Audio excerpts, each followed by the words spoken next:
waaqayyo tokko. Garuu immoo akkaataan itti qaama sadii mul'ateetu jira malee waaqayyo tokko qofaa jira. I am sorry my brother. Ani waa'ee akkaataa mul'ina waaqaarra hin jiru brother. Dhiifama naa godhi. Inni wabii please wabii ni beektaa bar. Herreegni herreega saayinsii baayoloojiidha barnoota sadii afur walitti neenu haa brother. Ani tokkichummaa takka maquma waaqaa qofa qulqulleessuudha sagantaan kiyya malee khaatima deetti bira dhaquun barbaadu dhiifama naa godhi. Anka si gaafachaa jiru waaqayyoon nyaateen dhuguu hin rafuu hin dadhabuu hin muguu waaqayyoon bultiin qabu dubartitti naa jemu eega jenne waaqayyoon ilma ni qabamu hin qabu qofa. Question and answer. Dhaggeeffadhu gaasittan maasammoo. Ayyee. Wangeela Yohaannis boqonnaa 3 lakkoofsa 16 macaafis irraa rattee dubbifatta. Ayyee. Baafadhu dubbifadhu. Shigiree lamra koon qabu itti fufi. Jechuun yaadaan yoo haasofne fudhachuu hin dandeessu fedheeniin. Ani fudhachuun hin danda'a rakkoon qabu dubbumaan kan keessirri taanaan. Bakka hin fudhatta taanaan immoo dhaggeeffadhu gaasittan himaa 3:16 irratti. Sirriitti atumaan sirriitti si dhaggeeffadha. Sirriitti si dhaggeeffadha. Hin dhageessa miti? Ayyee. Waaqayyo tokkicha ilma isaa hamma kennuufitti biyya lafaa jaallatee jedha. Kun immoo anammallee kana sitti haasaan jiru. Naa deebisaan jirtu. Dhaggeeffadhu. Awwaabii akkamiin si dhaggeeffadha bar naa deebisaan jirtu brother. I'm sorry. Ishi ersitti meeroo irraa dhumoo deebinaan deebifnee jechuu dandeessamu.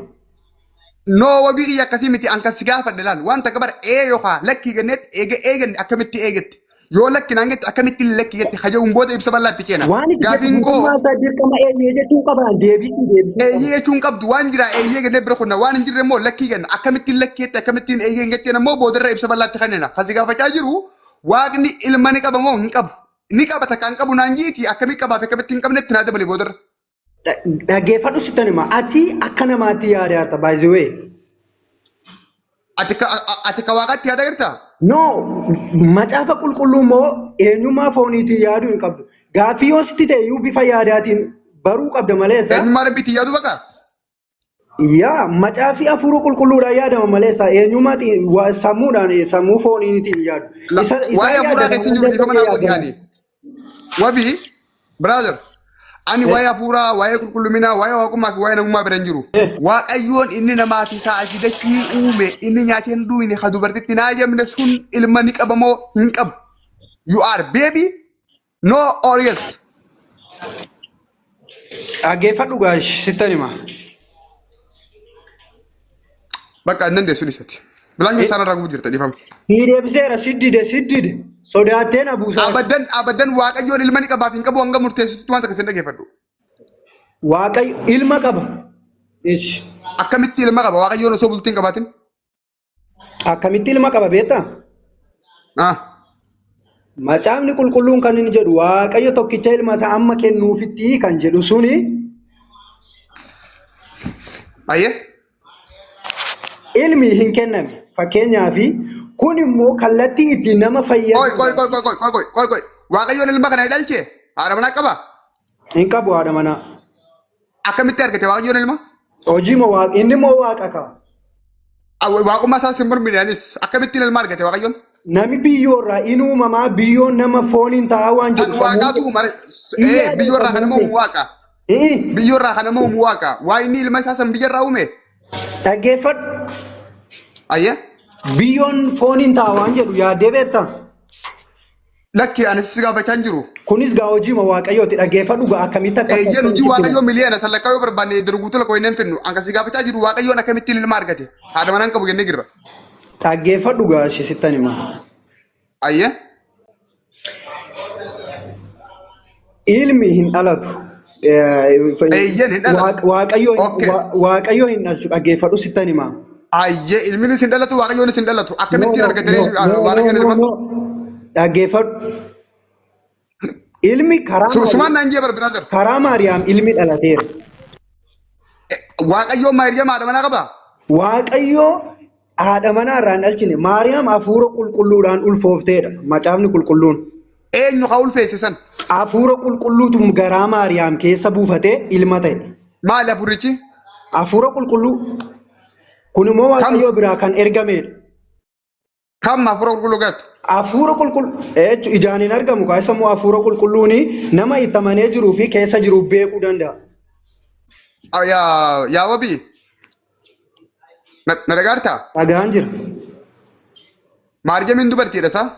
Maat. Dubartiidhaa miti isin? Maariyaam durba malee dubartii miti. Eenyutu uume isa? Waaqatu uume ishee. Okay. Abbaa manaa ni qabdi isin? Yeroo sanatti abbaa manaa hin qabu. Achiin boodoo? Erga Yesuusiin deesseette sanaan booda heerumteetti. Okay. Yesuus san eenyurraa deesse isin? Yesuus san eenyurraa deesse isin? Eeyyuudhaa deessee? Abbaa foonii hin qabu. No, abbaa foonii si gaafachaa hin jiru. Maarjamaan eessarraa deesse?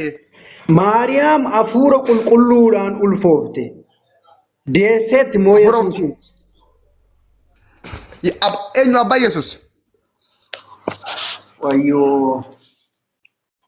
Booddeetti achi nu deebisaa jirta. Akkamiin namni abbaa hin qabne dhalate? Hafuura qulqulluudha. Wantichi hafuura qulqulluudha. Waaqa hafuura qulqulluu garaa Maariyaam keessa buufate. Kana macaafa jedha malee ana jedhaa jira miti. Macaafatti nama macaafatti nama tubaanaan immoo hin dhiifta malee macaafni qulqulluu Assalamu alaikum warahmatullahi wabarakatuh. Obboleessa kiyya waa'ee macaafatti amanuutii miti bara amma dubbichi ilaala. Yeroo takka na dhaggeeffadhu biraazar. Dhugaan macaafaa immoo kanuma kaa'eessaa fi daree waan biraa. Dhugaan macaafaa si gaafachaa jiru ani. Isa akka beekee qabadhu waan si gaafachaa jiru yeroo takka na dhaggeeffadhu. Waan si gachaa jiru na gaafataa jiru. Oi waaqayyoon haadha manaa hin qabu baru wabii yeroo takka. Waaqayyoon haadha manaa hin qabu. Haadha manaa hin qabu. Okay. Yesus Kiristoos akkamitti waaqayyoon haadha manaa eegan qabaanne Maariyaamaarraa dhale. Ilaa dhaggeeffadhu sittan hima. Ayye. Akkamittiin Yesuus Kiristoos abbaa malee dhalateedha miti yaadi kee. Lakki yaada kiyyaa miti gaaffii kiyya malee. Yaadi gaaffii makee haa ta'u yoo rakkoo hin qabu. Dubbadhu maame. Jabal mootii akkam. Ani wabii laal amma dabbal wanni inni sin jechaa jiru anamma sirra waa tokko sirreessuu barbaadu. Jabal assalamu alaikum warahmatullahi wabarakatuh. Waalaikum salaam warahmatullahi. Obsi karraa saasi kan dabbal. Dabbali ani akkuma walii galatti gaaffii nan qabu ni beektaa dabbal. Waaqayyoon kun nuti amma rabbi beena rabbiin keenya ardi samis nama hunda dura isii uumeeti eegana boodarra irran nama uume. Nama kanarratti eega uume booda Maariyaam illee uume. Maariyaam uumaa rabbiitiin maanta na fakkeenyaaf. Sigalee rabbiitu uume jechuudha. Okay, Maariyaam tun uumamte. Maariyaam tun eega uumamte booda Yesuus Kiristoos kana akkamitti dhaltee akkamitti argattee Yesuus Kiristoos yoo ilma Waaqayyoo tenneen Waaqayyoon kun jaarsa Maariyaam jechuudha. No. Asuma bikkitti dubbiin wal dhabde. Bakka kana laal. Sigalee kanaafi Yesuus Kiristoos yookaan isaan nuti isaan nanga akka warri amantaa musliimaati. Isaan ergamaa rabbiiti. Isaan moojisaa isaatiin kanii fi Maariyaam irraa dhalate. Sigalee akkasiin dhalatee ergamaa rabbiiti. Okay. Amma isaan bakka kanatti ardii tan eenyutu uume? Maariyaam eenyutu irratti uume? Isaa kana eenyutu Maariyaam garatti uume jettee yooniif gaafatteen Waaqayyoodhaas hin jaan. Waaqayyoon kun kam yoo jetteen abbaa foonii, abbaa hafuuraa, abbaa maarroos hin jaan. Bakka kana meeddan hubaasaa jiran bakka kana laabbikitti dubbiin wal qabdi. Okay, ayya, brother. Yes. Qoy mee si dura nama kana dubbifna. Mee karaa wangeelaa kan tukun dubbatu maal jettu? Waalaikum salaam warahmatullah. Assalamu alaikum warahmatullahi wabarakatuh. Akkam jirtu nagaadha? Nagaa waalaikum salaam.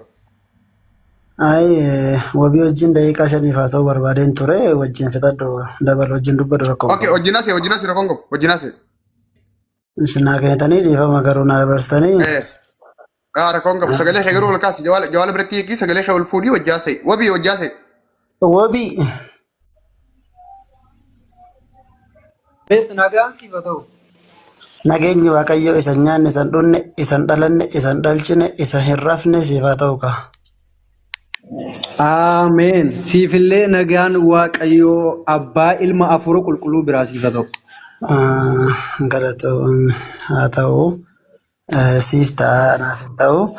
Mee dura waa dubbataa turte. Yeroo dabal gaafii si gaafatu abbaan Maariyaamii eenyu Yesuusiin akkamitti deesse jedhee si gaafataa ture. Mee fakkeenyaaf gabaabsineetuma wajjin laalla naafatti. Wangeelatti ni amantaa miti wabii.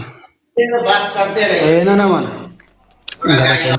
Pireesentii dhibba keessaa dhibba wangeela ni fudhattaami. Nan fudha macaafa qulqulluu dhibba keessaa dhibba nan fudha macaafa. Galatoom akkana kun wallaahi nama kakeetii dhabnee irraa gadhaa beektaa. Mee muuti irraa kaafadhu kaa.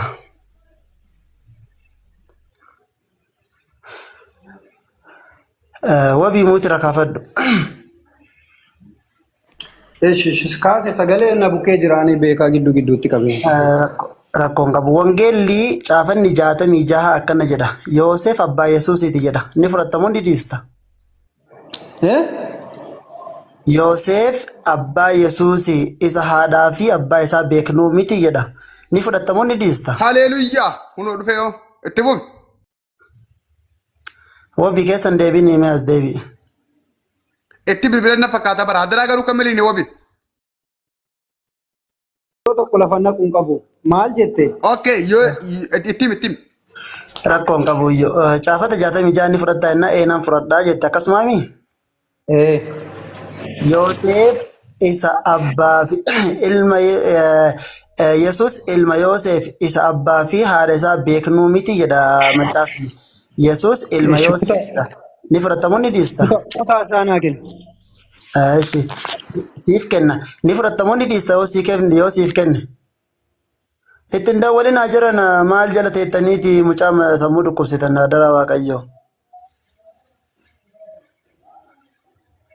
Ummata ittiin daawwalinaa warra jala jirtan. Yoo sodaattee bu'ii nama biraa galchinaa gaayis teetuma waan duba deebitee dalagaa nuun baasini. Yaadi sodaachuu miti. Eeshi rakkoon qabu. Natti hin daawwalinaa jedhiiti akkasii irraa gabaabsiiti.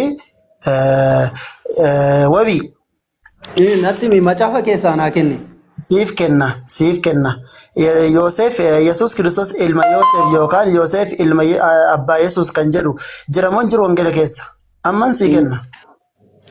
Yoosef abbaa Yesus kan jedhu hin jiru macaafa keessa.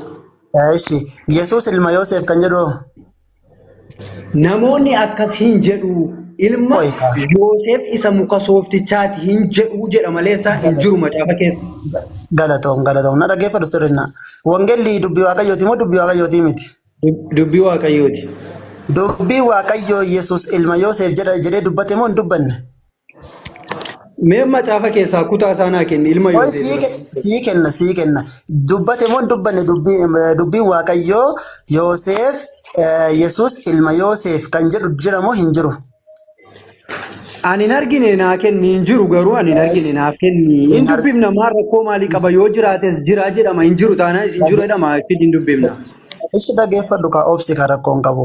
Hin jiru ani hin argine jette. Yoo Yesus Kiristoos ilma Yoosef kan jedhu ansii kenne Yoosef abbaa Yesuus jettee ni fudhatta? Isa dhalche kan jedhu.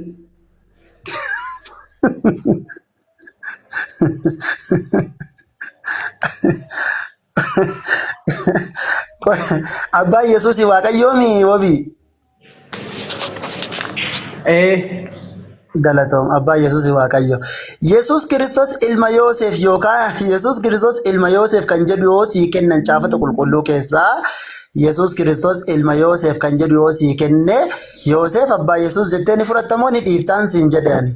Macaafni qulqulluun dhibbatti inni ilma Yoosef Maariyaam bira geenyaan Yesus dhalate kan jedhu dhibbatti macaafa keessa jira nam macaafa jedhe waan ta'eef nan fudhu. Macaafa keessatti garuu Maariyaam Yoosefii wajjin wal bira hin geenye. Maariyaamii ulfaa usee Yoosefuu dhageenyaan inni dhoksaatti dhiisuu yaannaan ergamaan Maariyaamitti mul'ate itti dubbateera. Chaansi takka sii kenna, chaansi takka qofa sii kennaayyuu. Wangeela persentii dhibbateessa dhibbanii fudhatamoo ni dhiista wabii? Nan fudhu. Ni fudhatta. Caafanni 66 dubbii Waaqayyooti moo dubbii Waaqayyooti miti? Dubbii Waaqayyooti.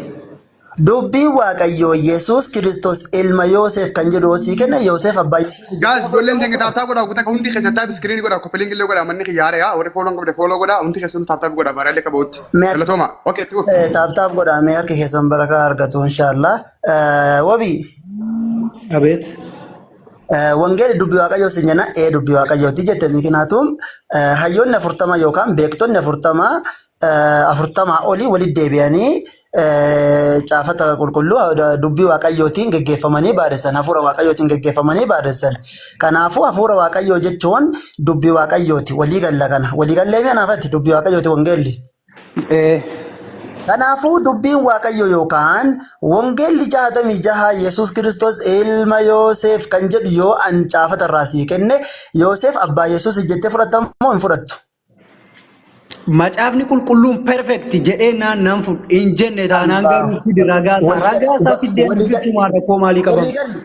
Waliigalle bakka nama 524 irratti yoo Yesuus Kiristoos ilma Yoosef kan jedhu naa kennite ani persentii 100 keessaa 100 Yoosef abbaa Yesuus jedhee nan fudhadhaa jettee waliigalteetta. Bakka kan inni batire kan jiraannan karaa wangeela. After 1 minute deeqa takka bicha deeqa takka. Ayye. Abbaan Yesuus Kiristoos waaqa dachiif samii osoo hin taane Yoosef marjamarraa akka dhalche macaafuma keessa aygibaallo. Haleluuyaa. Ameen. Wabii qoye guutaa akkasumatti. Garuu naaringa. Raga. Qoosaatuma wal barsiisa. Fidi ragaa fidi rakkoon qabu. Amma ragaa barbaade jechuudha. Ooyga daqiiqaa takka siyaama deekasuu dhaabbatu. Macaafa keessa siyaama dhaabbatu. Okay, ayye. Sii kan na obsi. Sii kan na ayye. Guys, taap taapii keessa